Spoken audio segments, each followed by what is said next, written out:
कुरुक्षेत्र के युद्ध क्षेत्र को विशाल सेनाओं के आवागमन की सुविधा के लिए तैयार किया जा रहा था।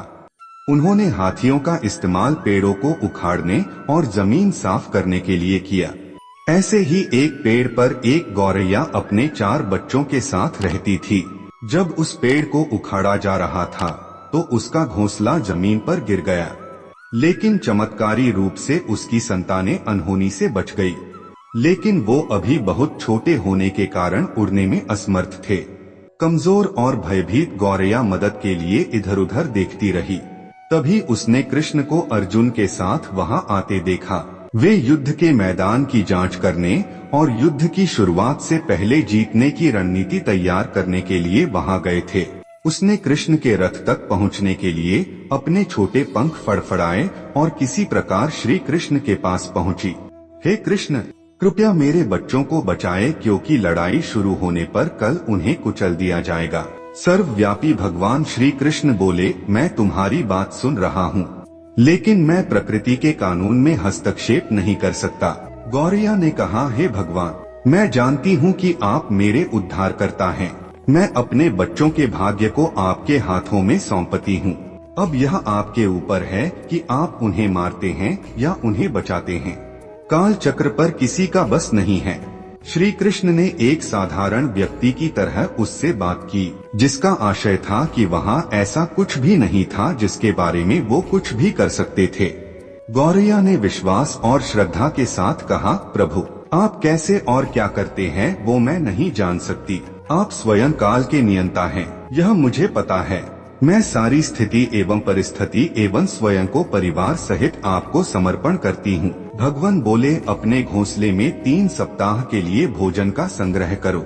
गौरैया और श्री कृष्ण के संवाद से अनभिज्ञ अर्जुन गौरैया को दूर भगाने की कोशिश करते हैं। गौरैया ने अपने पंखों को कुछ मिनटों के लिए फुलाया और फिर अपने घोंसले में वापस चली गई। 2 दिन बाद शंख के उद्घोष से युद्ध शुरू होने की घोषणा की गई।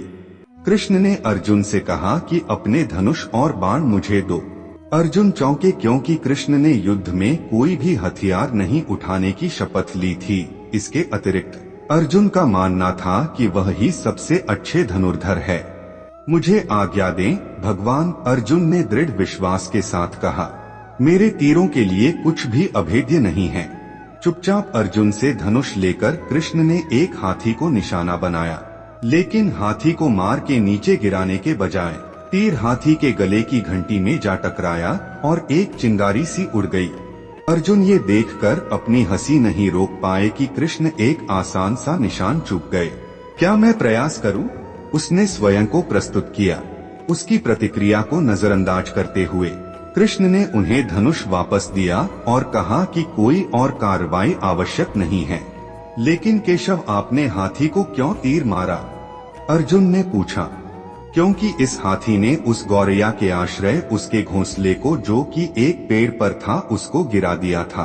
कौन सी गौरैया? अर्जुन ने पूछा। इसके अतिरिक्त हाथी तो अभी स्वस्थ और जीवित है, केवल घंटी ही टूटकर गिरी है। अर्जुन के सवालों को खारिज करते हुए कृष्ण ने उसे शंख फूंकने का निर्देश दिया। युद्ध शुरू हुआ। अगले 18 दिनों में कई जानें चली गईं। अंत में पांडवों की जीत हुई। एक बार फिर कृष्ण अर्जुन को अपने साथ सुदूर क्षेत्र में भ्रमण करने के लिए ले गए। कई शव अभी भी वहां हैं जो उनके अंतिम संस्कार का इंतजार कर रहे हैं। जंग का मैदान गंभीर अंगों और सिर बेजान सीढ़ियों और हाथियों से अटा पड़ा था। कृष्ण एक निश्चित स्थान पर रुके और एक घंटी जो कि हाथी पर बांधी जाती थी उसे देखकर विचार करने लगे। अर्जुन, उन्होंने कहा, क्या आप मेरे लिए यह घंटी उठाएंगे और इसे एक तरफ रख देंगे? निर्देश बिल्कुल सरल था, परंतु अर्जुन के समझ में नहीं आया। आखिरकार विशाल मैदान में जहां बहुत सी अन्य चीजों को साफ करने की जरूरत थी, कृष्ण उसे धातु के एक टुकड़े को रास्ते से हटाने के लिए क्यों कहेंगे? उसने प्रश्नवाचक दृष्टि से उनकी ओर देखा। हाँ, यह घंटी, कृष्ण ने दोहराया, यह वही घंटी है जो हाथी की गर्दन पर पड़ी थी जिस पर मैंने तीर मारा था। अर्जुन बिना किसी और सवाल के भारी घंटी उठाने के लिए नीचे झुके। जैसे ही उन्होंने इसे उठाया, उसकी हमेशा के लिए जैसे दुनिया बदल गई। 1, 2, 3, 4 और 5, 4 युवा पक्षियों और उसके बाद एक गौरैया उस घंटी के नीचे से निकले।